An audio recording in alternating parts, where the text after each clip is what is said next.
नमस्कार। दूरदर्शन के इस विशेष कार्यक्रम बीच बहस में आप सभी का बहुत बहुत स्वागत। मैं हूं आपके साथ निधीश गोयल। दोस्तों, जब हम बात करते हैं समय की, तो समय में कई बार हम देखते हैं कि कभी सतयुग है, कभी द्वापर युग है, कभी त्रेता है, कभी कलयुग है। एक बात करते हैं कि अंग्रेज़ों का काल रहा, कोई मुगलों का काल रहा, लेकिन आज के टर्मिनोलॉजी के अगर हिसाब से देखें तो इस काल को कोरोना काल कहा जा रहा है। इट मीन्स दैट कहीं ना कहीं ये एक बहुत महत्वपूर्ण विषय हो जाता है। ये महत्वपूर्ण इसलिए भी हो जाता है कि इसने पूरी दुनिया को अपने शिकंजे में ले रखा है, लेकिन समय रुकता नहीं है। ठीक वैसे ही ये दुनिया का चलना भी रुकना नहीं चाहिए। लेकिन इस चलने में हम आगे बढ़कर के क्या सावधानियां रख सकते हैं, क्या जागरूकता हमारे अंदर होनी चाहिए, क्या कुछ ऐसे मिथ हैं जो फैल रहे हैं जिनके बारे में हमें पता होना चाहिए, क्या कुछ ऐसे बचाव हैं जिनके जरिए हम आगे बढ़ सकते हैं अपनी जिंदगी में। इन्हीं सब बारे में बात करने के लिए कोरोना का बढ़ता प्रकोप एवं सावधानियां, क्या इलाज, क्या बचाव, इन्हीं सब बारे में विषय में बात करने के लिए हमारे साथ स्टूडियो में मौजूद हैं डॉक्टर GS गहलोत साहब। आपका बहुत बहुत अभिनंदन डॉक्टर साहब। आप MD मेडिसिन हैं, CGHS में मेडिकल एक्सपर्ट हैं। डॉक्टर साहब अक्सर हमें कुछ ना कुछ चीज़ों के बारे में बताते रहते हैं। डॉक्टर साहब का एक बार फिर से बहुत स्वागत दूरदर्शन के स्टूडियो में। नमस्कार डॉक्टर साहब, फर्स्टली कोरोना वायरस ये टर्म और कोविड-19 ये टर्म, ये दोनों टर्म एक साथ लगातार हम लोग सुनते हैं। अब बात यह आ रही है कि क्या कोविड-19 और कोरोना वायरस ये एक दूसरे के सिनोनिम्स हैं? अगर अलग हैं तो क्या इनमें से एक वायरस है और एक बीमारी है, या एक फैमिली के थ्रू क्या कुछ है, उसके बारे में ज़रा हमें बताएं। देखो, बहुत अच्छा आपने जी बहुत अच्छा क्वेश्चन पूछा है। देखो, कोरोना वायरस और कोविड-19 ये दोनों ही एक बहुत डिफरेंट और अलग अलग चीज़ें हैं। कोरोना वायरस एक पूरे वायरस का परिवार है, जिसमें बहुत सारे कोरोना वायरस होते हैं जो कि इंसान और जानवर दोनों में ही बीमारी करते हैं, दोनों को ही अफेक्ट करते हैं।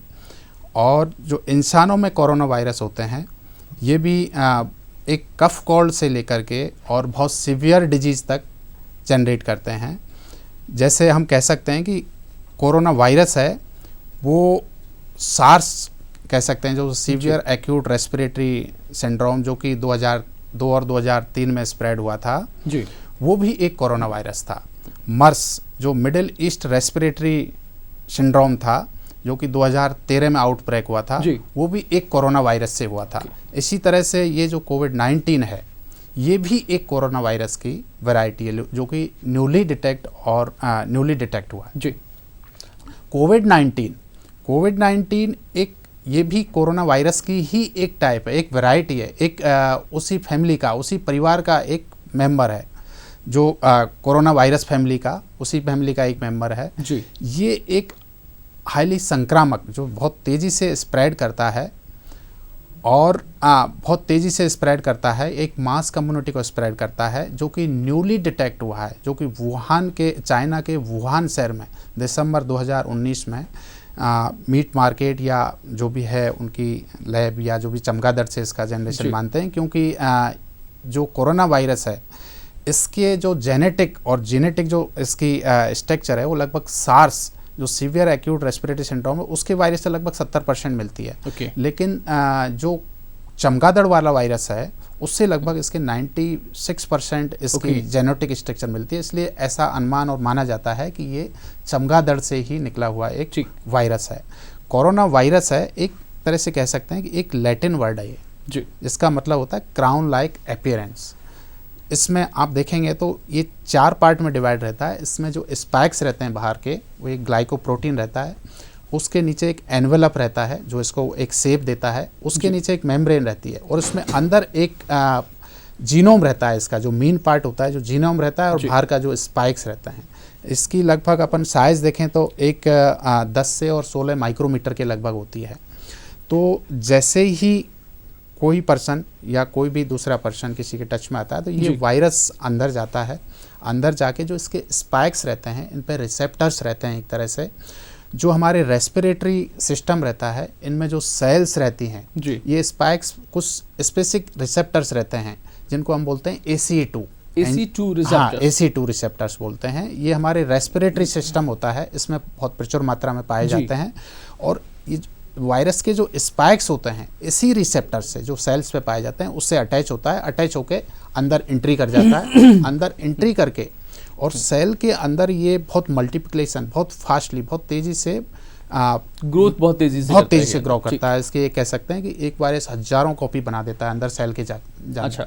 जैसे ही ये अंदर सेल के अंदर कॉपी बन जाती है, ये सब निकल के बाहर आ जाता है, फिर ये हजारों सेलों को अफेक्ट करता है और फिर वो हजारों सेल करोड़ों वायरस निकालती है, सीरीज बनाता जाता है लगातार, उससे अफेक्शन के कारण से दुनिया में फिर ये अंदर हमला करता जाता है इस तरह से। तो ये डॉक्टर साहब जो आपने बात कही है, हम लोग ये देख रहे हैं कि पिछले कई महीनों से जो लॉकडाउन का एक दौर चला, उसके बाद में सावधानियां, मास्क पहनना, सैनिटाइज करना, हाथों को ग्लव्स पहनना, गरारी करना, बहुत सारी चीज़ें साथ साथ में आई। आज हम थोड़ा सा ये भी जानना चाहेंगे क्योंकि जब ये एक चीज़ बहुत बड़े स्तर पर आगे बढ़ती है तो उसके साथ साथ में कुछ मिथ्स भी आते हैं। आजकल इम्यूनिटी बूस्टिंग की बहुत ज़्यादा बात चल रही है, तो मैं उस चीज़ पर ज़रूर आना चाहूँगा क्योंकि इम्यूनिटी बूस्टिंग बेसिकली क्या होती है। आज हम जिसे देखते हैं पेस्ट इम्यूनिटी बूस्टिंग वाला आ रहा है, चाय इम्यूनिटी बूस्टिंग वाली आ रही है, तो इसके नाम पर एक बड़ा व्यापार भी आ गया है। तो क्या समझना चाहिए हमको इम्यूनिटी बूस्टिंग से? देखो ये बहुत अच्छा प्रश्न है आपका। इसमें क्या होता है कि हर आदमी की अपनी पर्सनल इम्यूनिटी रहती है और कोमॉर्बिडिटी रहती है। हर आदमी की, बच्चों की अलग इम्यूनिटी रहती है, एज वाइज इम्यूनिटी रहती है, ओल्ड एज में कम रहती है, मॉर्बिडिटी कितनी है, स्ट्रेंथ कितनी है। तो इम्यूनिटी है क्या? इम्यूनिटी एक तरह से कह सकते हैं कि जो रोगों से लड़ने की आदमी की क्षमता है, नेचुरल क्षमता है, जो रोगों से लड़ने की जो नेचुरल क्षमता है वो ही इम्यूनिटी होती है। ठीक बात। जैसे सपोज कोई भी वायरस या बैक्टीरिया, फंगस या और भी कोई फॉरेन पार्टिकल बॉडी पे हमला करता है तो हमारी बॉडी के जो सैनिक होते हैं, जिसको हम मैक्रोफेजेस, टी सेल्स कहते हैं, या जो बॉडी की इम्यूनिटी है वो एक तरह से हमला कर देती है फॉरेन पार्टिकल पे और उसको ख़त्म कर देती है। तो ये किसकी कितनी कैपेसिटी है, ये ही इम्यूनिटी होती है। अब इम्यूनिटी ये कहते हैं कि कोई बाहर से चीज़ लेने से, बहुत ज़्यादा वो खाने से इसका बहुत ज़्यादा लिंक नहीं होता है। इससे एज का बहुत लिंक है। यंगर्स जो होते हैं उनमें सेल्फ इम्यूनिटी रहती है। मल्टीपल डिजीज जिनको रहती हैं उनमें थोड़ी इम्यूनिटी कम होती है। जैसे जैसे एज बढ़ती है तो इम्यूनिटी थोड़ी उस हिसाब से बॉडी की सेल्फ डिफेंस जो कैपेसिटी है वो कम हो जाती है। लेकिन इम्यूनिटी बढ़ाने का जो सबसे बड़ा उपाय जो मैं कह रहा हूँ वो सबसे बड़ा यह है कि एक तो खान पीन का बहुत ध्यान रखें जी। आपका जो खान पीन है वो बहुत सात्विक होना चाहिए, शुद्ध होना चाहिए। टाइम से आपको खाना है, टाइम से सोना है। स्लीप उसके लिए बहुत इंपॉर्टेंट है कि आप प्रॉपर सोएं, प्रॉपर खाएं और एक्सरसाइज। तीसरा जो इम्पोर्टेंट पॉइंट है एक्सरसाइज। एक्सरसाइज बहुत ज़रूरी है आपका। ये तीनों से आपकी सेल्फ इम्यूनिटी को कहीं हद तक बूस्टअप मिलता है, कहीं ज़्यादा इससे आपको हेल्प मिलती है। दूसरा न्यूट्रिटिव डाइट, बैलेंस डाइट। कोई यही नहीं है कि आप बाज़ार से वो चीज़ लेके आओ, वो चीज़ लेके आओ, उससे होगा, नहीं, ऐसा कुछ नहीं होता है। आपको जो इम्यूनिटी है, आपका जो खान पीन की आदत है उसमें जंक फूड नहीं होना चाहिए। डेली आपका ब्रेकफास्ट में आप ताज़ा फल लो, जूस लो, अंकुरित चीज़ें लो, अंकुरित अनाज लो, अंकुरित आप जैसे मूंग है, चने हैं, ऐसी चीज़ें, दालें हैं, ये चीज़ें अच्छी, जो फ्रूट्स लो, फ्रूट्स का हरी सब्जियां लो, लौकी है आपका, करेला, लौकी, बैंगन, जो भी, हाँ, जो भी आपकी सीजनल जो वेजिटेबल्स हैं वो आप प्रचुर मात्रा में लें और टाइम से खाएं। टाइम से खाने का आपकी जो दिनचर्या है ना वो बहुत इंपॉर्टेंट रहती है। दिनचर्या आपको टाइम से सोना है, टाइम से जगना है, टाइम से आपको खाना टाइम से ब्रेकफास्ट करना है, लंच करना है, डिनर लेना है और टाइम से आपको डेली एक्सरसाइज करनी है। एक्सरसाइज आपको 30 से 40 मिनट तक डेली एक्सरसाइज करनी है। जितनी जिसकी कैपेसिटी है उसके हिसाब से उसको एक्सरसाइज करनी चाहिए। ये बहुत ही ज़रूरी है। और जो आपकी रेगुलर, जैसे आपको मल्टीपल डिजीज हैं, तो जो आपकी रेगुलर दवाइयाँ चल रही हैं, सपोज आपको शुगर की तकलीफ़ है, ब्लड प्रेशर की तकलीफ़ है, हार्ट की तकलीफ़ है, तो उसकी जो रेगुलर दवाइयाँ चल रही हैं वो रेगुलर दवाइयाँ आप एज इट इज रखें। ठीक है, ये अच्छी आपने बात आपने बताई कि कहीं डिसिप्लिन हमको रखना पड़ेगा। एक बॉडी क्लॉक को जो होती है उसे मालूम होना चाहिए ये व्यक्ति कब उठ रहा है, कब सो रहा है, कब खा रहा है।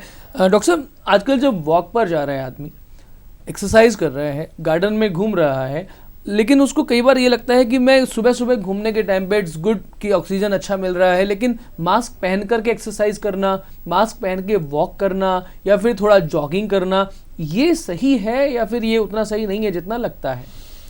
देखो, ये बहुत अच्छा क्वेश्चन है आपका, जो रूटीन पब्लिक फेस करती है इसको। देखो, कोरोना होता कैसा है एक्चुअली। जब भी मेरे को वायरस है, मेरे को कोरोना है, या आपको या किसी को भी कोरोना है, तो जब भी हम खांसते हैं, छींकते हैं, या तेज़ी से बात करते हैं तो हमारे अंदर जिसके अंदर जो इन्फेक्टेड रहता है जी। वो वायरस हवा में चला जाता है। हवा में जाने के बाद में ये हवा में ड्रॉपलेट्स और एरोसॉल दो रूप में जाता है। जैसे ही आदमी खांसता है, छींकता है या तेज़ बात करता है तो ये हवा में चले जाते हैं। हवा में लगभग हम सोचेंगे तो हमारे सराउंडिंग लगभग 1 से 2 मीटर के एनवायरनमेंट में इसके ड्रॉपलेट्स और एरोसॉल स्प्रेड करते हैं। तो इसको अपन कह सकते हैं कि स्प्रेड कैसे कर रहा है, एक डायरेक्ट और एक इनडायरेक्ट। डायरेक्ट तो ये कि इसलिए डायरेक्ट तो ये है कि जैसे ही मैंने खांसा या छींका और मेरा वायरस ड्रॉपलेट्स में चला गया, एरोसॉल में चला गया और मेरे सराउंडिंग 1 से 2 मीटर में जाएगा। 1 से 2 मीटर के एरिया में जो भी लोग हैं वो डायरेक्टली अगर सांस ले रहे हैं या मेरे आसपास खड़े हैं तो सांस के जरिए वो डायरेक्ट ड्रॉपलेट्स उनके अंदर जा सकता है। या जैसे मैंने उनसे हाथ सेक किया, गले मिला, तो उससे भी उसके अंदर वायरस जा सकता है। दूसरा होता है एक इनडायरेक्ट। जैसे ही आप खांसते हो, छींकते हो या तेज बातें करते हो तो जो ड्रॉपलेट्स और एरोसॉल होते हैं वो निकल के आपसे 1 से 2 मीटर की डिस्टेंस में आपके सराउंडिंग जो भी आप जहाँ पे भी खड़े हो, सपोज आप ऑफिस में खड़े हो तो आपकी टेबल पे गिर जाएंगे, आपके सोफे पे गिर जाएंगे, आपकी चेयर पे गिर जाएंगे, आपका कीपैड है उस पे गिर जाएंगे, माउस है उस पे गिर सकते हैं, लैपटॉप पे गिर सकते हैं या और भी जो सराउंडिंग सरफेस आपके है उस पे गिर जाते हैं। जैसे ही उस एरिया को टच करते हैं टच करते हैं तो टच करने से हमारे हाथ में वो वायरस आ जाते हैं और हाथ को हम जैसे ही अपने नाक, मुंह या आंखों पे लगाते हैं तो वायरस अंदर चला जाता है। इसलिए ये कहते हैं अपन कि अपन अपने हाथ को फ्रीक्वेंट हैंड वॉश करें ताकि हैंड वॉश करने से जो वायरस अपन ने कहीं टच किया गलती से वो चला गया। अल्कोहल बेस्ड हैंड रब से या सोप से आप हैंड वॉश कर सकते हैं। दूसरा, फ्रीक्वेंटली जो अपने हाथ है उसको मुंह पे, नाक पे और आंखों पे नहीं लगाएं। उसका लॉजिक भी यही है कि हमारे अगर गलती से हमारे हाथों में जो वायरस आया है वो हमारे अंदर इसके थ्रू भी जा सकता है। तीसरा, एक सोशल डिस्टेंसिंग अपन जो रख रहे हैं 1 से 2 मीटर, उसकी वो इसीलिए रखते हैं 1 से 2 मीटर की डिस्टेंसिंग इसलिए रखते हैं ताकि वायरस अगर किसी ने खांसा है, छींका है तो वो सराउंडिंग अगर कोई नहीं है तो उसको इनहेल वो नहीं कर पाएगा। तो ये डिस्टेंसिंग। अब तीसरा आपने जो क्वेश्चन पूछा वो बहुत इंपॉर्टेंट है कि हम जैसे वॉक करते हैं तो हमको मास्क लगाना चाहिए या नहीं लगाना चाहिए। तो वॉक करते टाइम और एक्सरसाइज करने टाइम हमको मास्क नहीं लगाना चाहिए। हाँ, उससे क्यों नहीं लगाना चाहिए, दैट इज़ इम्पोर्टेंट। उससे है कि जैसे ही हम कोई एक्सरसाइज करते हैं या वॉक करते हैं तो मास्क लगाने से पसीना आएगा या फिर हमारे मुंह से थूक या पसीना से हमारा जो भी हमने मास्क लगा रखा है वो गीला हो जाएगा। गीले होने से उसमें जो माइक्रोब्स हैं, जो माइक्रोबैक्टीरिया हैं या वायरस है वो और ज़्यादा ग्रो करके उससे और ज़्यादा इन्फेक्शन होने के चांस रहते हैं। इम्पोर्टेंट ये है कि आप जब भी एक्सरसाइज करते हो या वॉक करते हो तो सोशल डिस्टेंसिंग का निश्चित रूप से पालन करें। ग्रुप एक्सरसाइजेज, ग्रुप वॉक ये नहीं करना है। सोलो आपको 1 से 2 मीटर की डिस्टेंस रखनी है। दूसरा पर्सन अगर वॉक कर रहा है तो उससे 1 से 2 मीटर की डिस्टेंस रखनी है, ये बहुत ज़रूरी है। तीसरा, आप अपने साथ में अगर कोई हैंड सैनिटाइजर है अल्कोहल बेस्ड तो उससे अपने हैंड वॉश भी फ्रीक्वेंटली, जैसे आपने वहाँ की कोई पार्क में गए, पार्क में आप सपोज आपने कोई चीज़ को टच किया जो पब्लिक टच करती है, सपोज वहाँ एक्सरसाइज का कोई इंस्ट्रूमेंट है उसको टच किया या कुछ और किया तो वो जनरली अवॉइड करना चाहिए। जो पब्लिक प्लेस पे जो भी आइटम ऐसे लगे हुए हैं अगर आप कर भी रहे हैं तो उसको अपने हाथ उसी टाइम हैंड सैनिटाइजर से, अल्कोहल बेस्ड जो हैंड रब होता है उससे एक बार वॉश कर लेना चाहिए। आपने जो सैनिटाइजर की बात की है इसमें बार बार जो हम अल्कोहल बेस्ड की बात आ रही है, लेकिन ये मिथ भी एक आ गया कि अल्कोहल बेस्ड सैनिटाइजर का यूज़ करना है तो अगर अल्कोहल शरीर के अंदर जाता है तो वो भी ख़त्म करेगा। बिकॉज ये एक बहुत इंपॉर्टेंट फैक्टर है जो जाता है लोगों के जहन में तो परेशान करता है। देखो, ये बहुत बड़ा मिथ है। अल्कोहल जो बेस्ड सैनिटाइजर होता है उसमें लगभग 70% तक अल्कोहल रहता है और वो जर्मीसाइडल रहता है और ये प्रूव्ड है कि ये जो वायरस है इसको भी वो डिस्ट्रॉय या ख़त्म करता है। लेकिन अल्कोहल लेने से या ड्रिंक करने से इसका दूर दूर तक कोई वास्ता नहीं है। ओके। हाँ, तो ये हमेशा ध्यान रखें कि अल्कोहल पीने से या लेने से इसका दूर दूर तक कोई वास्ता नहीं है। ये कभी भी उसको ख़त्म नहीं करेगा, उल्टा लाइफ के लिए डेंजरस है। लाइफ के लिए बहुत डेंजरस है, हार्मफुल है, उसकी इम्यूनिटी को उल्टा डाउन करता है। अगर कोई अल्कोहल लेता है तो ये नहीं लेना चाहिए। और तीसरा ये कह सकते हैं अपन कि अल्कोहल अगर लेते हैं तो उससे इसका लिंक इसलिए नहीं है क्योंकि जनरली जो इसके वायरस होते हैं, हमारे जो रेस्पिरेटरी ट्रैक्ट होता है या रेस्पिरेटरी सिस्टम होता है, उसमें जो एपिथेलियम सेल्स रहते हैं वहाँ पे रहते हैं, तो वहाँ से इसका कोई लिंक नहीं होता है। तो इसलिए अल्कोहल का ड्रिंक करने से इसका कोई बिल्कुल ही दूर दूर तक कोई, ये मिथ्स है, बिल्कुल मिथ्स है, कोई लेना देना नहीं है। अल्कोहल नहीं करना चाहिए और ये स्वास्थ्य के लिए एक तरह से हानिकारक ही है। तीसरा एक बहुत इंपॉर्टेंट पॉइंट है कि जो अल्कोहल बेस्ड आप हैंड सैनिटाइजर यूज करते हैं जी, उसमें आपको इम्पोर्टेंटली उसको बच्चों की पहुंच से एकदम दूर रखें। ओके।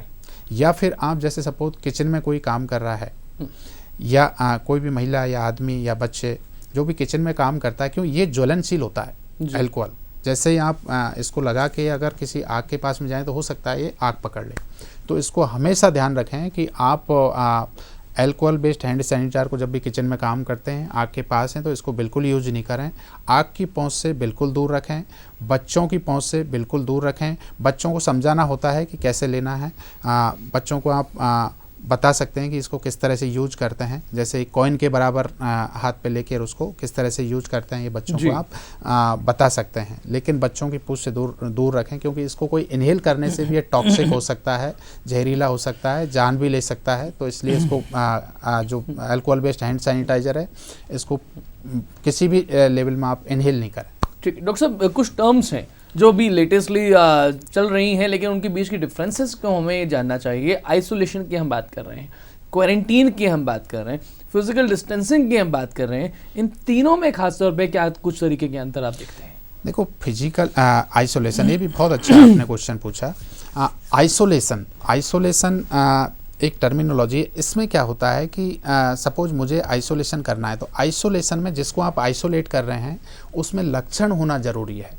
उसमें किसी में भी अगर खांसी है, जुखाम है, बुखार है, बॉडी एक है, हेडेक है, या जो भी जो कोरोना वायरस के लक्षण होते हैं, ये लक्षण हैं, तो उन्हीं को जो अलग सेपरेट करते हैं रूम में, वेल वेंटिलेटेड रूम में, ये आइसोलेशन होता है। क्वारंटाइन दूसरी टर्मिनोलॉजी है। क्वारंटाइन में ये होता है कि सपोज मुझे लक्षण नहीं है, मुझे कोई भी लक्षण नहीं है, मुझे खांसी भी नहीं है, जुकाम भी नहीं है, बुखार भी नहीं है, बॉडी एक भी नहीं है, कोई किसी तरह का लक्षण नहीं है, लेकिन मैं किसी कोरोना कंफर्म केस के टच में आ गया, कोरोना कंफर्म केस के, हाँ, कोरोना कंफर्म केस के मैं टच में आ गया, या फिर उससे मेरा क्लोज कांटेक्ट हुआ है, इस वजह से मुझ में बिना लक्षण के और मुझे भी आइसोलेट कर दिया गया, मतलब मुझे क्वारंटाइन कर दिया गया। वो क्वारंटाइन होता है। सोशल या फिजिकल डिस्टेंसिंग होती है, इसको अपन कह सकते हैं कि ये 1 से 2 मीटर रहती है। इसमें ना लक्षण होते हैं किसी में, ना किसी के टच में आता है, लेकिन ये 1 से 2 मीटर की जो डिस्टेंस होती है वो मेंटेन करना होता है। उसका रीज़न यही है कि जब भी हम खांसते हैं, थूकते हैं, तो 1 से 2 मीटर की डिस्टेंस में हमारे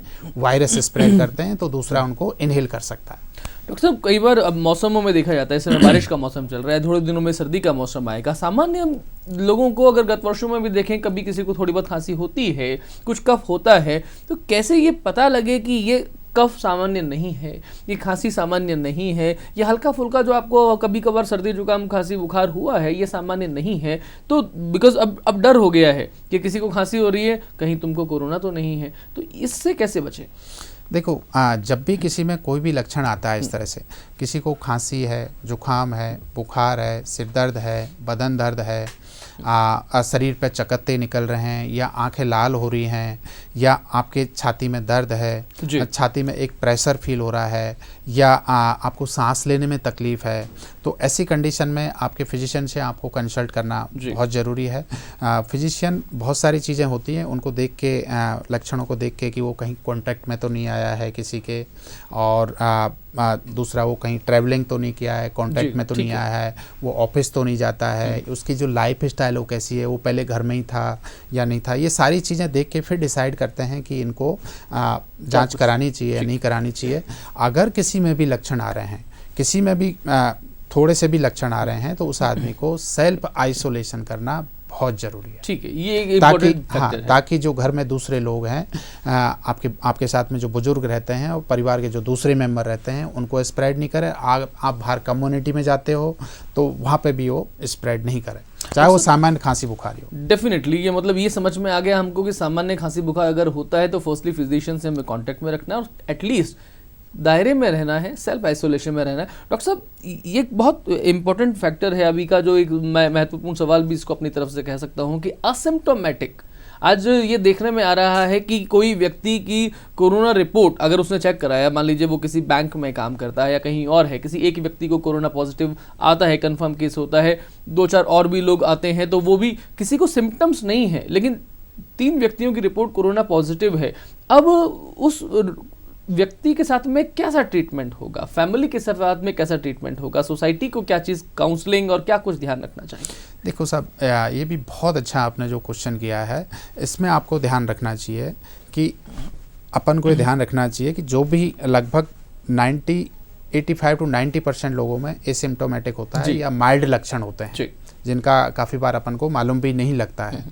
लेकिन सपोज किसी को पॉजिटिव आ जाता है ऑफिस में या घर में, तो सबसे पहले उसको आप आइसोलेट कर दो, होम आइसोलेट कर दो। वाटीवर जैसे माइल्ड लक्षण है तो उसको होम आइसोलेट कर सकते हो, मॉडरेट टू सीवियर लक्षण है तो उसको फिर भर्ती की आगे प्रोसेस लगता है वो करना चाहिए।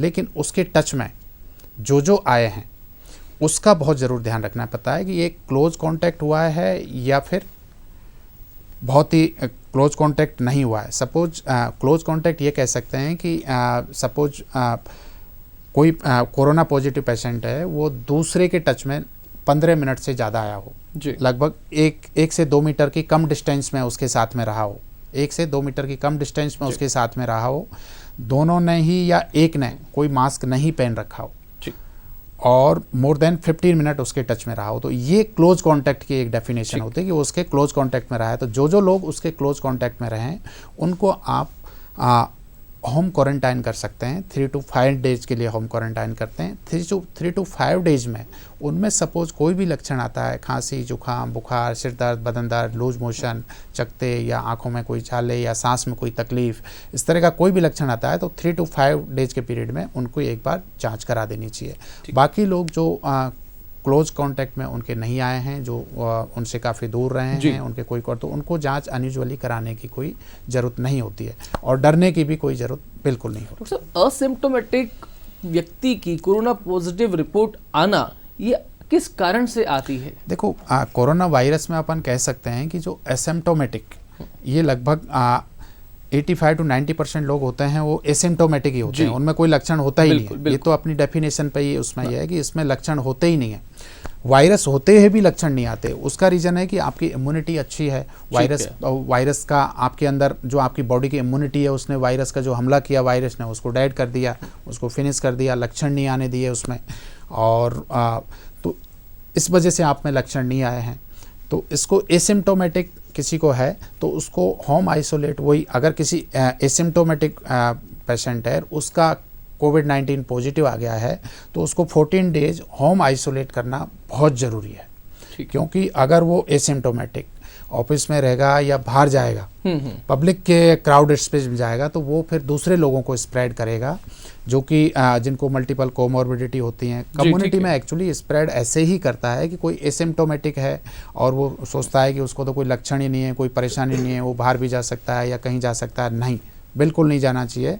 वो उसको होम आइसोलेट 14 डेज के लिए होना बहुत ज़रूरी है, क्योंकि वो होम आइसोलेट नहीं होगा, पब्लिक में जाएगा तो उससे जितने लोगों के टच में आएगा तो कम्युनिटी स्प्रेड करेगा। सब ऐसे व्यक्ति का क्या कोई इलाज भी होना चाहिए क्या? उसको दवाएं वगैरह भी लेनी चाहिए जो उसमें कोई लक्षण नहीं है? जिसमें कोई लक्षण नहीं है तो उनको कोई दवाई देने की, अब इस पर डिपेंड करता है कि एसिम्प्टोमेटिक है, उसको कोई सिम्टम नहीं है, लेकिन उसके साथ में उसकी उम्र क्या है, उसके साथ में बीमारी क्या जुड़ी है, या फिर वो हेल्दी पर्सन है। सपोज वो कोमॉर्बिडिटी कंडीशन के साथ में, कोमॉर्बिडिटी कंडीशन अपन कह सकते हैं कि किसी को अगर ब्लड प्रेशर है, शुगर है, हार्ट की तकलीफ है, किडनी की तकलीफ है, फेफड़ों की तकलीफ है, अस्थमा की तकलीफ है, COPD की तकलीफ है, उसको पहले लकवा हो रखा है, उसमें बहुत ज़्यादा मोटापा है, या उसको कैंसर की दवाई चल रही हैं, या उसकी कोई और दवाई चल रही हैं जो क्रॉनिक दवाई जो इम्यूनिटी को सप्रेस करती हैं, तो ये कोमॉर्बिडिटी होती हैं। अगर किसी को ये बीमारी है तो जो प्रोफाइलेक्टिक मेडिसिन होती हैं अपनी, वो प्रोफाइलेक्टिक मेडिसिन उनको देनी चाहिए। और अगर किसी को कोई प्रॉब्लम नहीं है और कोमॉर्बिडिटी नहीं है तो उसको कोई ऐसी दवाई देने की ज़रूरत जनरली नहीं पड़ती है, उसको कोई ऐसी चिंता करने की जरूरत नहीं है। ठीक है, क्या उसकी फैमिली में जो मेंबर्स हैं उनको भी टेस्ट पॉजिटिव कराना चाहिए? फैमिली में उसका यही क्राइटेरिया, अगर वो एसिम्प्टोमेटिक रहें या सिम्प्टोमेटिक रहें। अगर फैमिली में सपोज फैमिली दूसरी जगह रह रही है वो दूसरी जगह रह रहे हैं और उनका कोई क्लोज कांटेक्ट हुआ नहीं, वो उस पीरियड में मिले नहीं हैं या उस पीरियड में एक दूसरे के साथ रहे नहीं हैं, तो उनको टेस्ट कराने की ज़रूरत नहीं है। लेकिन वो उस पीरियड में उनके साथ में रहे हैं, क्लोज कांटेक्ट में रहे हैं, एक ही घर में रहे या रूम में रहें, तो उनको टेस्ट कराने की ज़रूरत है। जब भी उनका पॉजिटिव आया उसके 3 से 5 दिन के भीतर उनको जांच करा लें जी डॉक्टर साहब। ये या फिर लक्षण आने के बाद, जैसे हाँ, या जैसे ही अभी सपोज उनको एसिम्प्टोमेटिक है, दूसरे को भी लक्षण आना चालू हो गए, खांसी जुकाम बुखार जो भी लक्षण आना चालू हुए, उनको उसी टाइम जांच करा लेनी। तो क्या मानना चाहिए कि ऐसा व्यक्ति, क्योंकि 85-90% ये बहुत बड़ी संख्या है जो लोग असिम्प्टोमेटिक हैं लेकिन उनको रिपोर्ट कोरोना पॉजिटिव है, क्या 3 हफ्ते या 4 हफ्ते बाद में या थोड़ा आइसोलेशन में रहने के बाद में अपनी लाइफस्टाइल वगैरह को थोड़ा नियंत्रित करने के बाद में मानना चाहिए कि उनकी report positive to turn up negative हो जानी चाहिए, या फिर वो तब भी उनकी रिपोर्ट पॉजिटिव बनी रह सकती है? देखो ये भी एक बहुत अच्छा क्वेश्चन है आपका। उसमें डिपेंड करता है कि पेशेंट की कंडीशन क्या है, उसको सिम्टम क्या है, पेशेंट भर्ती है या नहीं है, उसको मशीन पे है या नहीं है, या ऑक्सीजन पे चल रही है या नहीं चल रही है, उसको अभी निमोनिया है या नहीं है, तो वहाँ पे टेस्ट पॉजिटिव आती है तो उसको अपन सिग्निफिकेंट समझते हैं। लेकिन सपोज कोई एसिम्प्टोमेटिक है, उसमें कोई लक्षण नहीं है, अभी कोई परेशानी नहीं है, उसका आज जांच हुआ, वो पॉजिटिव आया और उसने 3 सप्ते के बाद में फिर जांच कराया, 4 सप्ते में जांच कराया और वो फिर वापस से पॉजिटिव आया, तो वो उस जांच का कोई महत्व नहीं होता है। उस जांच का महत्व इसलिए नहीं होता है क्योंकि जनरली जो ये वायरस होता है, हमारा जो रेस्पिरेटरी तंत्र है, हमारा जो श्वसन तंत्र है, इस पे हमला करता है। जो श्वसन तंत्र में जो सेल्स होते हैं, जो एपिथेलियम होती हैं, उनमें जनरली ये डेड वायरस पहले से पड़ा रहता है और वो जैसे ही डेड वायरस बाहर निकलता है और उसकी जाँच गलती से हो जाती है तो डेड वायरस पॉजिटिव आ जाता है, तो उसमें ऐसे कोई चिंता करने की ज़रूरत नहीं होती है। ऐसे केस अल्टीमेटली हम लोग ये मान के चलें कि कोरोना वायरस एक गंभीर बीमारी है, लेकिन इसकी दहशत हमारे मनों से हमें निकालनी पड़ेगी। बिल्कुल, एग्जैक्टली, हमें मनुष्य से निकालनी पड़ेगी और उसकी जो बचाव है, जो सावधानियां हैं, अगर वो रखेंगे तो कोई किसी तरीके की परेशानी वाली बात नहीं है। आप अपने जीवन में सही तरीके से समुचित आगे बढ़ सकते हैं। बिल्कुल बिल्कुल एग्जैक्टली। आपको 4 पॉइंट तो बिल्कुल इम्पोर्टेंट ध्यान रखना ही पड़ेगा। आपको सोशल डिस्टेंसिंग बिल्कुल फॉलो करनी पड़ेगी, ठीक। आपको फ्रिक्वेंट हैंड वॉश बिल्कुल ध्यान रखना पड़ेगा और साथ में एक्सरसाइज या व्यायाम कुछ भी करते हैं वो ध्यान रखना पड़ेगा। तीसरा, आप जब भी बाहर निकलते हो या क्राउडेड स्पेस पे जाते हो, पहली बात कोशिश करें जितना हो सके आप अपने घर पे स्टे करें। अनयूजुअली बिना किसी काम के बाहर घूमने नहीं जाएं, बिना किसी काम के बाहर नहीं जाएं। अगर आपको जाना पड़ रहा है तो सोशल डिस्टेंसिंग पूरी बना के रखें, आप मास्क पहन के जाएं। मास्क पहनना बहुत ज़रूरी है। जैसे हमारे देश के प्रधानमंत्री जी ने भी कहा कि भाई 2 गज की दूरी और मास्क है ज़रूरी। अगर कुछ चीज़ों को हम लोग सावधानी से फॉलो करेंगे, बहुत ज़्यादा अपना दिमाग ना लगाते हुए, जो सरकार जिस बात को कह रही है, मंत्री, स्वास्थ्य मंत्री, डॉक्टर्स हमारे, ये लोग जिस बात को कह रहे हैं, अगर उस बातों का थोड़ा ध्यान रखेंगे, अगर कोई लक्षण नहीं भी है तो हाँ, आपके लिए व्यक्तिगत जीवन में ये जो समय मिल रहा है, ये समय कभी और नहीं मिल सकता। इस समय का उपयोग करिए और उपयोग करते हुए जीवन को स्वस्थ बनाएं। डरे नहीं, लेकिन सावधानी और बचाव जरूर रखें। आपके साथ में जीवन में कहीं कोई दिक्कत कभी नहीं आने वाली। डॉक्टर साहब, आपने इतना समय और इतनी अमूल्य जानकारी हमारे दर्शकों के दी, आपको बहुत बहुत धन्यवाद। नमस्कार। नमस्कार।